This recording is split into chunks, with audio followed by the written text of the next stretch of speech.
And it also shouldn't be controversial for parents to know what their children are being taught in school about relationships. Patients should know when hospitals are talking about men or women. And we shouldn't get bullied.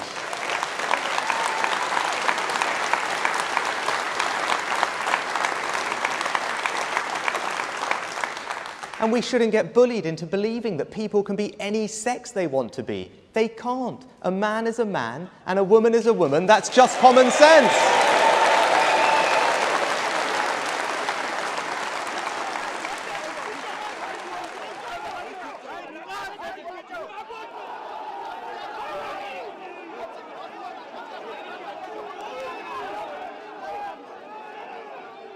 Having to lie, I feel, is the saddest and the ugliest part of being a homosexual. When you have your first bad love experience, for instance, and you can't go to your brother or your sister and say, I'm hurting. At first, I was very guilty. And then I realized that all the things that are taught you not only by society but by psychiatrists are just to fit you in a mold. And I've just rejected the mold, and when I rejected the mold, I was happier.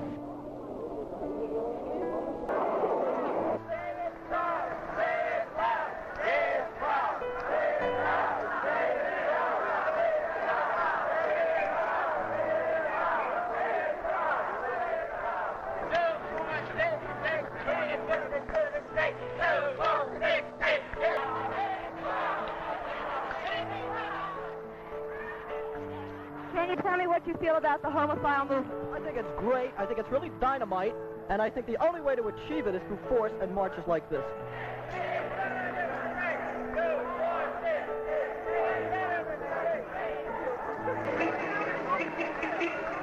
Since you are not homosexual, obviously, why are you in...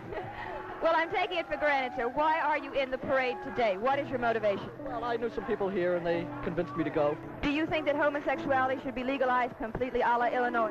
Definitely, definitely. Would you ever marry a girl who had been a homosexual? Yeah, I think it would be more interesting.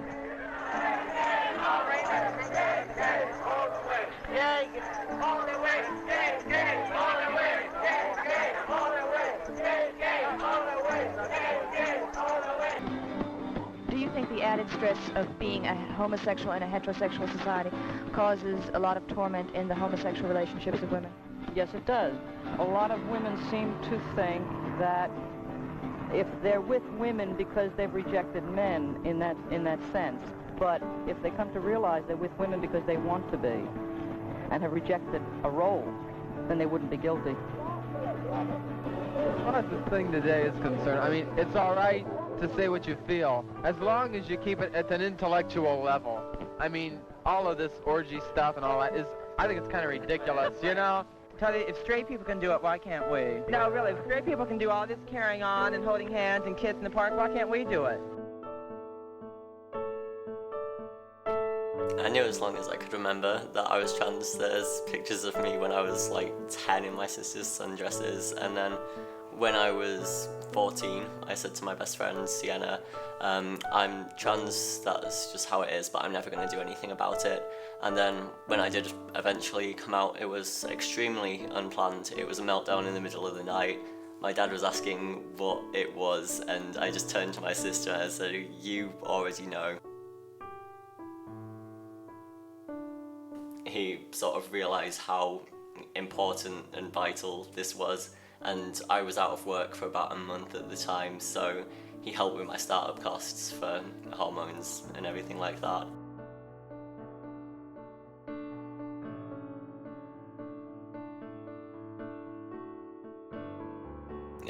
I found Wolf Chambers in July of 2022. I was in my hometown, and I said to my friend Asta, like, I need to get out of here for a bit, what are you doing? And she said she had a gig the next day, so I came down to Leeds.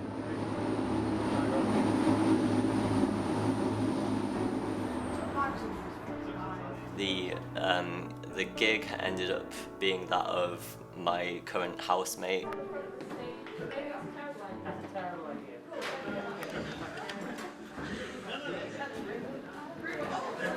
And I met so many more of my friends on that same day at Wharf. It was a lot of our first time there as well because we were all brought there by this gig.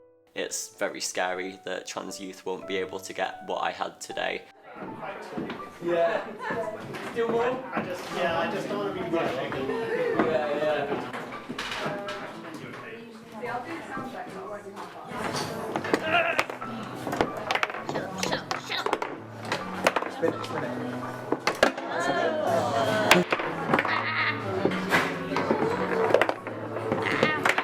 No. Yeah. I don't think we talked about it before, but yeah. It was the first time I'd felt like true acceptance in a place and didn't have to worry about anything. It was really nice.